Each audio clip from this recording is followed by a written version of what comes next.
prišla mi proste SMS-ka, ktorú zverejní, že áno, je to ten, ktorý Kráľovi reperov Rytmusovi venuje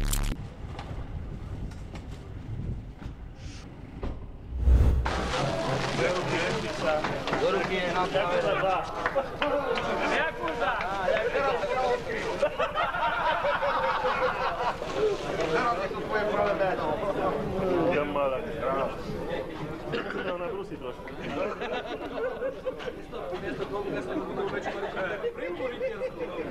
Daj brus na ten meč? Čo ti povie?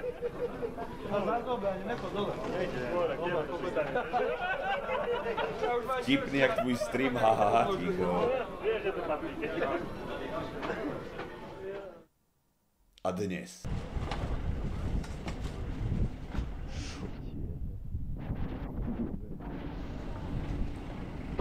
Toto. Kámo, extra. Úplný kámo, počkej. A na to sa že? Halus. To sa nedostal žiadny púzdro? Vôbec. Že on je ťažký, Dostal som k tomu list. to je že úplne reálny meč, to je úplne ťažký. Rytmusovi venuje Miky, jebe. 2019. Svadobný dar. Toto je zlato? Náško to neviem. Vôbec neviem. Môžem sa o to potom niekedy Aby si mal zistiť, že ako to má hodnotu od niekoho. Alebo však v tom videu to môžeme dať.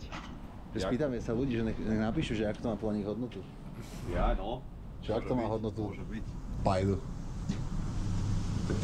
Čo ja viem. Tak mi to predal. Za pajdu. Čo chceš vedieť? Tak pred nami sa nachádza to, ináč to ti pošlem potom aj tú SMS-ku. Klári sa ďakujem. Že vlastne Miky Černák, keď mal narodeniny, teraz neviem, v koľko tam bolo napísané? Vlastne... Volal som s Mikým, potvrdil mi, že ten meč, čo ti dal, je konkrétne ten, čo dostal na oslave. Miky Černák, keď mal narodeniny, teraz neviem, v koľko tam roku. 0655.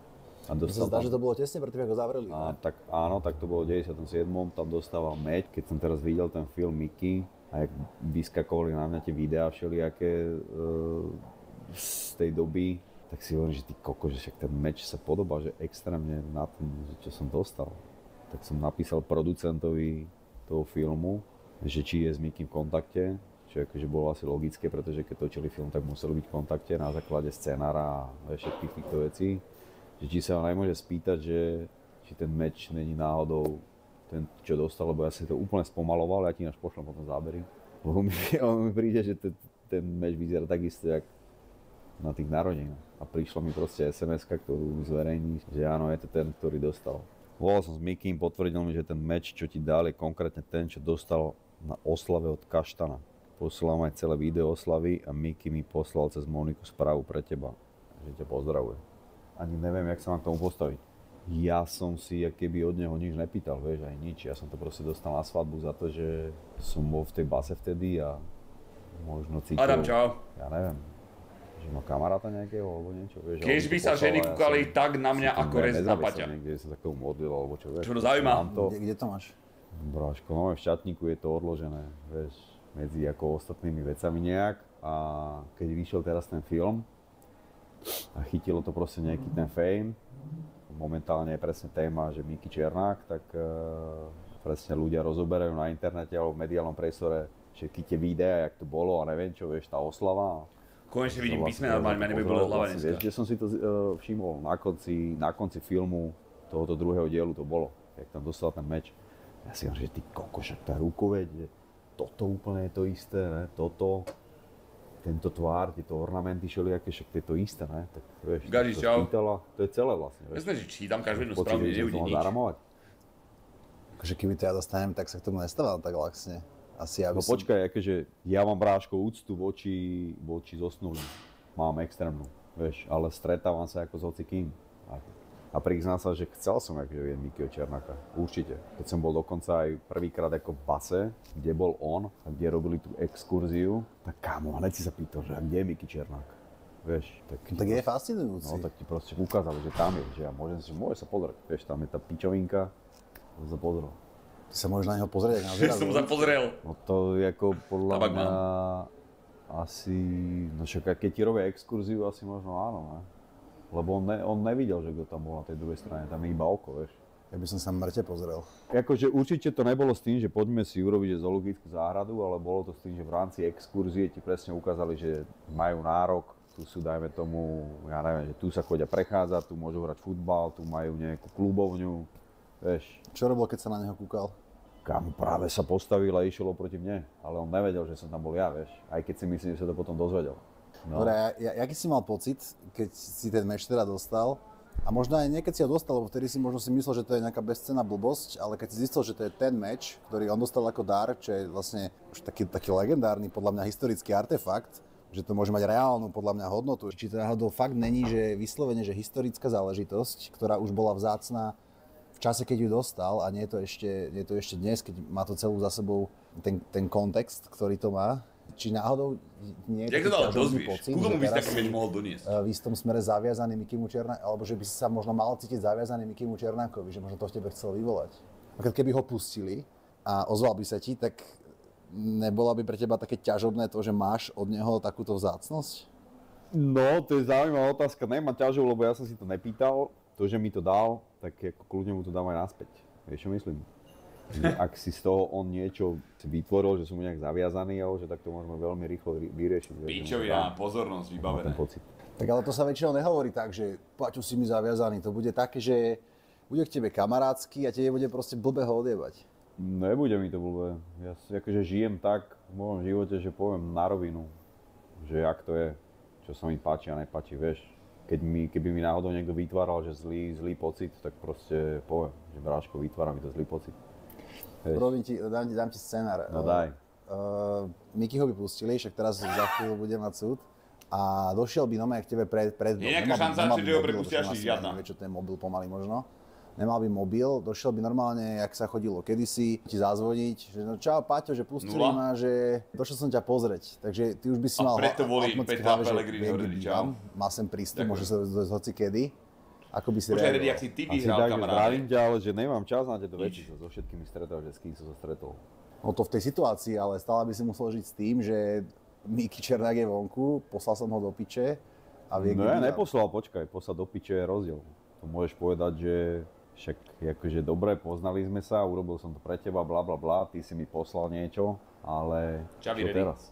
Že to znamená, že sme teraz kamoši, ktorí budú chodiť na dovolenky a na kávy. Tak on to tak môže brať?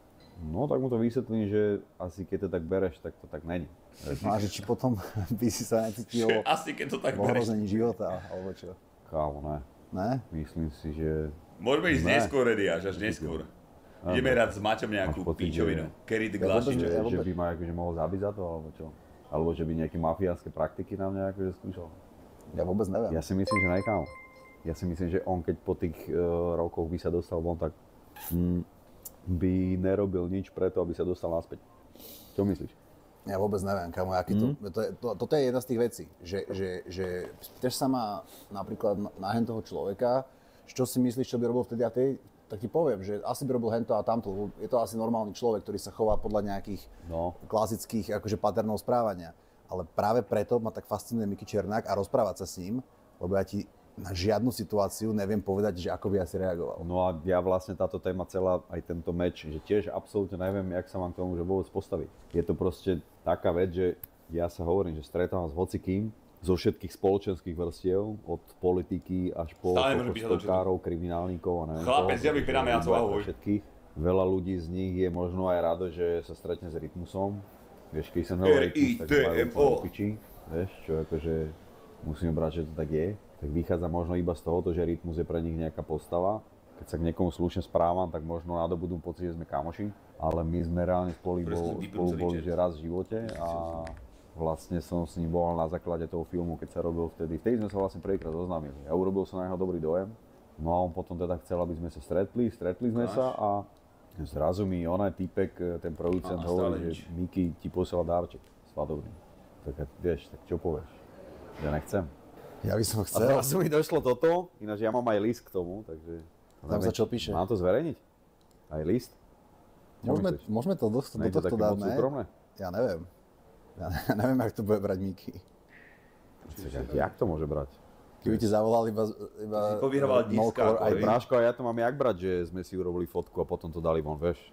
Neviem, jak to bude brať iní ľudia, neviem, že Budeš na nejakom byte alebo na niečom, kde sú ale breští, pre keď mňa ľudia je to až neuveriteľné. Pre mňa je to, aj keby si došiel, napríklad keď som bol u Zora Kolára a mal doma dinosaura, ja som nevedel, že ho tam má, som došiel, že tu je dinosaur, že OK, tak pre mňa to je na tej úrovni reálne. No Bráško, keď sa to dozvedel, tak som odpadol. Aj ten producent. Lebo od roku 2019 mám doma, áno. Tak sme to brali, že to je proste nejaký dar, ne? A hovorím, že pozrel som si dvojku a hneď som mu písal, že videl som ten film, lebo on chcel moju recenziu a potom som sa spýtal, že počúvaj, teraz som si normálne, že pozrel ten meč, na YouTube som si našiel to video reálne z tej oslavy. Koko, že ten meč, čo mi dal? Že ja neviem, môžem sa ho spýtať, že tak sa ho spýtaj. No, tak na druhý deň mi prišla táto správa. Som proste akurát, že odpadol, ale možno preto, že áno, že ten film má ten film. Veľká šanca, že ho pustil, lebo náš justičný zákon je robený na nápravu väzňa. Pozeral som podcast, kde to riešili a jeho obhajca hovoril, že je to úplne iný človek, ako bol predtým.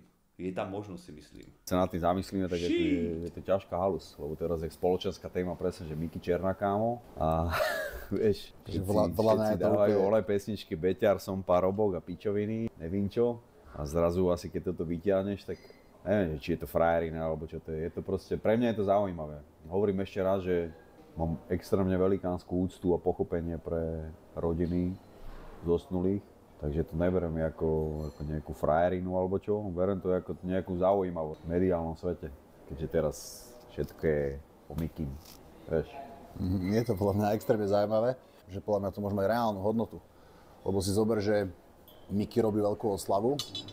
Všetci tam, čo tam došli, boli proste milionári. Ťažkí. A nedáš mu pičovinu za 200 €, ne? Asi áno, ale tak ja to nemám, že chcem na tom zarábať, kámo. Fakt dobre. Normálne mám také pocity zmiešané, že zavesiť si to k sebe na stenu, to proste, že vôbec, to mi príde, že by mi jebalo.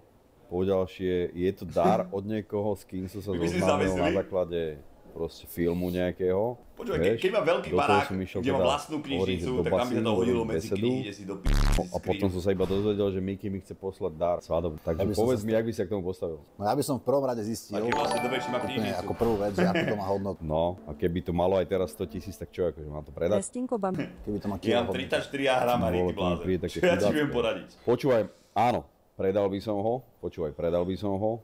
A tie love by som rozdelil medzi tých zosnulých. Dívaj sa, Token má ženu, Reddy má ženu, Maťo má dlhý vzťah teraz nedávno. Týchto sa pýtaj blázno. Keby to malo takú hodnotu. Medzi tých, za ktorých bol odsudených, či medzi všetkých? Áno, o ktorých sa vie, alebo ako to je, vieš. Tak tých bolo okolo 30, ne? Tak dal by si trojku. Však asi áno, tak aby to bolo spravodlivé, kámo. Chápem. Prestinko, bambinko. Práška, nepotrebuje na to zarábať, čo si na to kúpi, hodinky alebo čo, vieš.